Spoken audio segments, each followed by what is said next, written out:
중국을 자극할 수도 있는 미국의 긴급작전, 네오 작전을 아시나요?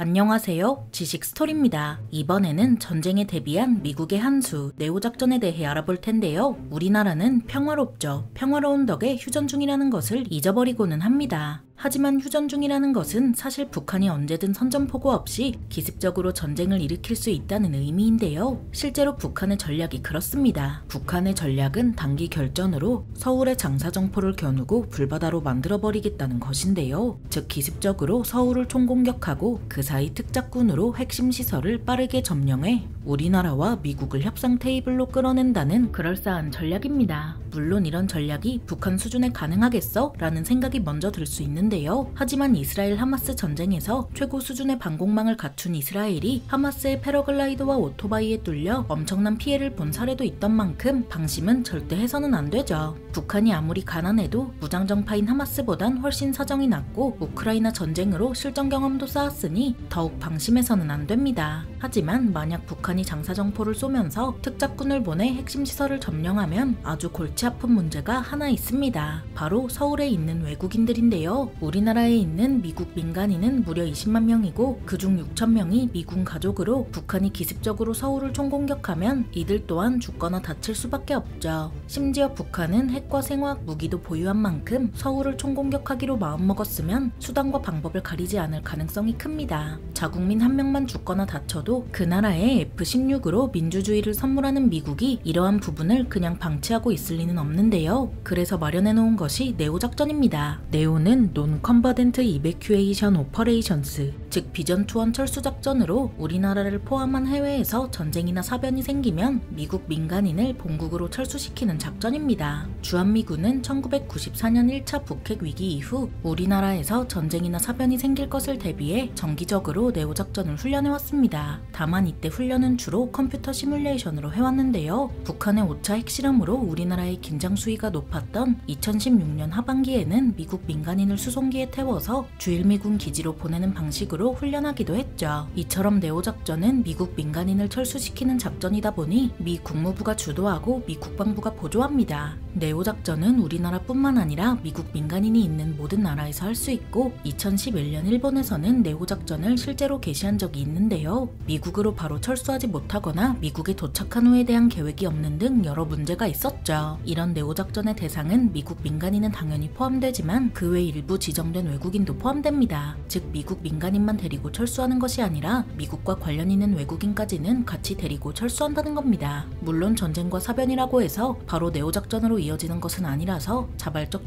출국인가 출국 명령 순으로 후송되고 가장 마지막에 네오작전이 개시되는 건데요. 일단 네오작전이 개시되면 네오 담당관이 미국 민간인들과 지정 외국인들에게 연락하고 경보를 발령하죠. 그렇게 미국 민간인들과 지정 외국인들이 집결지에 모이면 후송 대기지 즉 피난처로 이동해서 미국으로 가기만을 기다리게 됩니다. 이때 비행기나 배를 타기 위한 이동수단도 미국에서 제공하고 집결지에서는 자격심사를 거쳐 미국으로 가는 비행기나 배를 타러 이동합니다. 네오 작전 대상자들도 이 절차를 숙지하고 있어야 하고 반려동물도 미리 등록해 놓아야 하는데요. 물론 미리 등록해 놓지 않았다고 해서 유기해야 하는 것은 아니고 미 국방부가 관리하게 되죠. 반려동물 이야기가 나온 김에 이야기하면 등록을 마친 반려동물은 네오작전에 포함되고 가족당 2마리까지 허용되며 개와 고양이만 반려동물로 간주됩니다. 물론 당연히 사람보다 우선시되지는 않아서 출국 전까지는 가족과 체류하다가 가족이 먼저 출국하고 남겨진 반려동물은 미 국방부가 관리하다가 뒤따라갑니다. 그래서 반려동물 보호자는 반려동물에 대한 이동장과 10일치 식량을 제공해야 하는데요. 반려동물까지 챙겨주다니 괜히 초강대국이 아니죠. 그렇게 미국으로 철수하게 되면 미국 내 귀환 본부에 도착해서 각종 서비스를 제공받을 수 있습니다. 서비스에는 의료 서비스, 수의 서비스는 물론 교통수단에 대한 지원까지 있습니다. 이런 네오작전에서 독특한 점은 단순히 민간인들을 철수시키는 데 그치지 않는다는 건데요. 네오작전의 우선 목표는 위협으로부터 미국 민간인과 지정된 외국인, 즉 사람들을 보호하는 거죠. 그래서 미 국방부가 보조하고 훈련에도 참여하며 방독면 사용법도 익혀야 합니다. 특히 미군 가족은 방독면을 받아서 유아부터 성인까지 구체적으로 어떤 방독면을 쓸지도 정해놓았습니다. 다만 방독면을 받는 대상은 미군 가족과 그 관계자뿐이고 계약직과 용역직원, 기술직 직원은 회사로부터 받아야 합니다. 좀 냉정해 보일 수 있지만 실제로 해야 하는 작전에 흠이 있어서는 안 되겠죠. 그래서 네오작전 대상자들은 약 30kg이 넘지 않는 휴대가방을 받는데 여기에는 3일치 식량 및 식수, 30일치 의약품 등 생존에 필요한 다양한 품목이 들어가 있습니다. 여기까지 봐서 알겠지만 미국은 해외에서 싸울 일이 많고 미국 민간인을 철수시킬 일이 많다 보니 네오작전이 체계적으로 짜여 있다는 것을 어렵지 않게 알 수 있습니다. 하지만 이런 네오작전에는 한 가지 문제가 있는데요. 바로 중국이죠. 우리나라에는 미국 민간인만큼 중국 민간인도 많고 중국은 자국민 철수에 대한 신념을 이렇게 언급했습니다. 안전과 정당한 권리, 그리고 중국의 해외이익 보호는 항상 변치 않는 중국의 의지이다. 즉 우리나라에서 전쟁이나 사변이 생기면 미군뿐만 아니라 중국군도 개입할 수 있다는 아찔한 시나리오가 그려집니다. 실제로 해외에서 중국 민간인을 철수시킬 때 중국군이 동원된 적이 있어서 마냥 우리랑 관련 없는 이야기는 아닌데요. 그래서 만약 북한이 미쳐서 서울을 총공격하고 특작군을 핵심 시설로 침투시킬 때 과연 중국은 민간 자산만 동원할지 군자산까지 동원할지 알 수 없죠.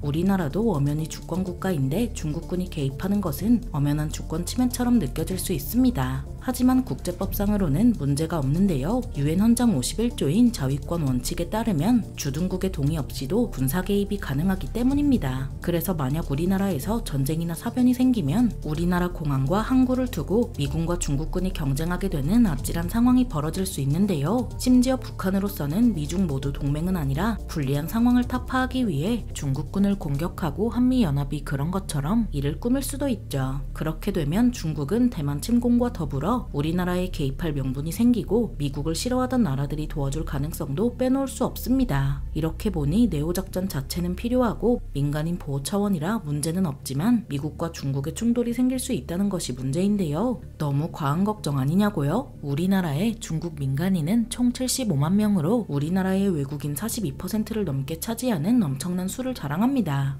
아까도 말했듯 중국은 2011년에 리비아에서 중국 민간인 3만 명을 구출하기 위해 중국군을 직접 투입했는데요. 이러니 75만 명이 넘는 자국민을 보호하기 위해 한국 정부를 무시하고 중국군을 투입할 가능성도 있는 것이죠. 중국이 네오작전을 통해 얻을 수 있는 것은 중국의 명예와 위신을 유지하는 겁니다. 즉 중화민족의 위대한 부흥이라는 중국의 외교정책에 걸맞게 중국군을 투입해서 우리는 이 정도 나라라는 것을 전 세계에 보여주려 할 수도 있는데요. 요즘같이 혼란스러운 때 미국과 중국 모두 우리나라를 두고 네오작전을 계획하고 있는 만큼 우리나라도 여기에 잘 대처하는 슬기로운 나라가 되길 바랍니다. 전쟁에 대비한 미국의 작전, 네오작전에 대해 알아봤는데요. 영상이 유익하셨다면 구독과 좋아요 부탁드립니다. 감사합니다. 지식스토리였습니다.